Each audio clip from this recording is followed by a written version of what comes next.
Everybody, this is Jim at SP500chart.com using time-honored techniques to understand modern markets, featuring daily technical analysis videos of the S&P 500 index. Just want to remind you once again that SP500chart.com and this video are for educational purposes only. Nothing stated at the site or in this video is intended to be used as investment advice. I can draw lines on charts, but you have to draw your own conclusions from your own research and make investment decisions that are suitable for your personal financial situation. I'm not a licensed professional. I'm just a guy who draws lines on charts. Let's look at the S&P. Okay, first thing I'm going to say is I'm going to act under the assumption that that you guys have been following the previous videos, because a lot of what I'm going to say here kind of relates back to what we've been taking a look at over the past, past couple of weeks. And the first thing is I want to show you is over the past 3 days prior to today, it looked like this was kind of a head and shoulders like formation, and this whole 2 weeks has been full of little head and shoulders and other tops and bottoms patterns. Matter of fact, you could look over the 15-minute chart here, and just it's like a little workshop in all the different kinds of tops, bottoms, tops, bottoms, tops, bottoms, tops. Maybe today, however, didn't quite make the minimum expected target, which would have been down around 1216. Instead, the markets could not break, the S&P could not break 1220. I was out all day long, and I have a small short position that I took yesterday. I'm currently a little bit underwater on it, but I had a sell in, had the S&P gotten down to 1218, and by golly, I didn't get it. So, but what I want to show you, and this is going to be a real brief kind of video, because if you want to get more in depth, then you just need to go back to some of the latter videos, because it's late at 6:30. And so anyway, basically, this is what I see. I've drawn a couple of trend lines, and these trend lines today broke on the open, but then you could see there was more weakness in this market. And we got down. I don't know whether I would say that's enough to really satisfy this pattern right here, but I will show you that the neckline of this head and shoulders, if you extend that on up, that's where the markets turn back late in the day today. Additionally, if we look at this gray line, and I've failed to point this out to you yesterday, I think this will probably do better on a 15-minute chart. If you take this bottom back on the 4th, late in the day, right before that huge rally started up, and then you draw that line under this point right here, and I'm not saying you have to draw it there. I just think it's interesting that once we bounced off that and we made this little top right here, that line then broke. Now, it's just kind of fun to show where all these lines have a tendency to line up. You know, you can take a low point like that, and you can see where from here to here, that really lined up.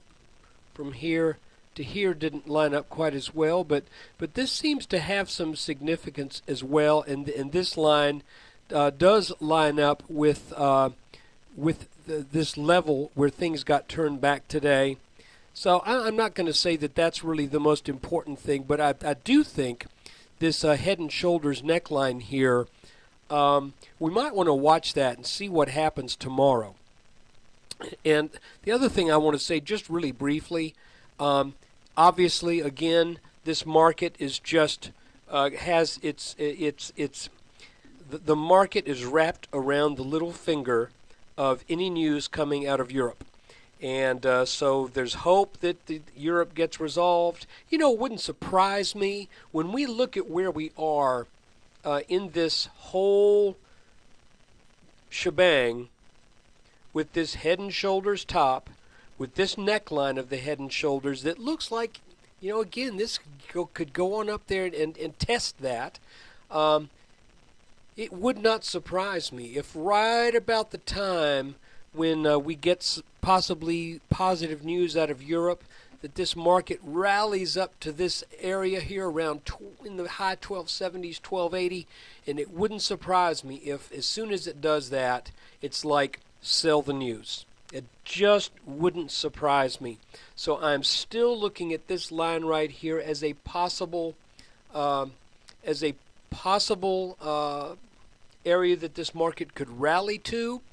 But if it does, I believe it's going to have to do so underneath this line right here, and we could be looking at one more return down to this blue line, where if it rallies back up to that, then that should be pretty much all she wrote. I personally think that. By the way, that neckline has a tendency again to jump around a little bit. Why did I say it was at 1280? It sure looked like it was at 1280. Let's go to this 2-hour chart. Well, actually, yeah, it's gonna be in the 1270s, mid 1270s. So that's kind of what's going on right now. Again, this whole thing looks really kind of funky right here. I don't think it looks real healthy. That there has been very little solid consolidation from 1080 to this move now up roughly 160 points. We get some consolidation in this overall blue area, but what I don't like about this is the way that the swings are getting greater and greater. Typically a consolidation results in swings getting smaller and smaller as people become a little bit more content and a little bit less edgy. This has actually been picking up in activity, and it looks like when we have a downward move, it's some panic selling, and it looks to me like when we have an upward move, it's panic buying. Now, when I say panic buying, I don't mean necessarily shorts. I think most panic buying is probably done by longs who are just scared that they're going to miss a move. And you know something? I'm trying to be real disciplined in this, and I missed this move off this bottom here, which was my bad. But once that move got up to about the 1160, it looked to me like it was going to turn over, and this kind of gave a head fake down. Then you wake up the next morning, and boom, it's way up here. Personally, I never felt good about this move down here up to where we are now. I've just never felt good about it. I felt like at any moment this could come crashing down, and but that's obviously that was a mistake that I made. So I tried not to share that too much, but I guess by now I'll offer that by way of confession. Is it looked to me like once we got down to this 1080 area and then pulled back, this move right here should have continued on down. But we had the I can't remember what happened on the late in the day of the 4th that caused this rally, but it certainly was massive. But keep in mind, a lot of times you can get some very strong rallies as the move that gets back finally to test that neckline. If we reach this neckline and we start to sell back down, guys, I think we got to come back down here. I think we got to come back down to these levels that we set back in August and September. I think we got to come back down to the low 1100s at least. And if we do that, I can see some real positive things possibly coming out of this market. But you know, it's got to develop a little bit further out before I'm willing to say that. For right now, I see this small head and shoulders as offering resistance at that neckline, and then I see the big head and shoulders as we extend that neckline on out to the right. I see that as offering some strong resistance as well. So look, thanks for watching this video. I will do a little bit longer video tomorrow. Again, I appreciate your time and patience and your willingness to follow these things. And best to you in the markets. And of course, if you get a chance, please come visit me at sp500chart.com, where we have a subscription service. It's very affordable, $19.95 per month or $189.95 per year, and all subscriptions start off with a $4.95 2-week trial. And so far, we're of those people who've signed up, we're holding about 97% of them are thinking the trial is worthwhile, and they go ahead and stick with the subscription. And about half of those folks that have subscribed for a year. So I want to thank you for that. Take care. There'll be another video tomorrow.